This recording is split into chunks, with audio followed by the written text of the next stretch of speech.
د هر کور مکتب د نن زده کړه د سبا ویاړ. السلام علیکم. د هر کور مکتب ګلالیو زده کوونکو ستړي مسئ. د دوهم ټولګي د ریاضي مضمون دوولسم لوسته ښه راغلاست. د نن ورځې د درس موضوع مو د جمع په عملیه کې د بدلون خاصیت دی. ګرانو زده کوونکو، تاسو کله داسې لوبه کړې ده چې د یو بل ځایونه پکښې بدل کړي؟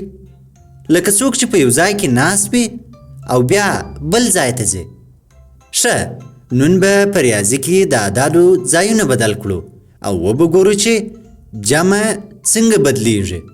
په ریاضي کې موږ داسې قانون لرو چې وایي که د دوو شمیرو ځای بدل کړو د جمع په حاصل کې تغیر نه راځي. دې قانون ته د جمع د تبدیلۍ قانون وایي. مثلا تاسو ټول دلته متوجه سئ. 5 مثبت 3 له 8 سره مساوي کیږي او 3 مثبت 5 هم له 8 سره مساوي کیږي. دې ته د جمع د تبدیلۍ قانون وایي.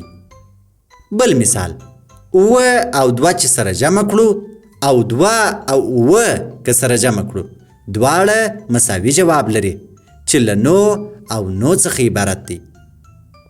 نو ګرانو زده کوونکو، که زه ووایم چې 3 او 10 14 کیږي، که 3 او 10 ځایونه تغیر کړو د سوال جواب به تغیر سي.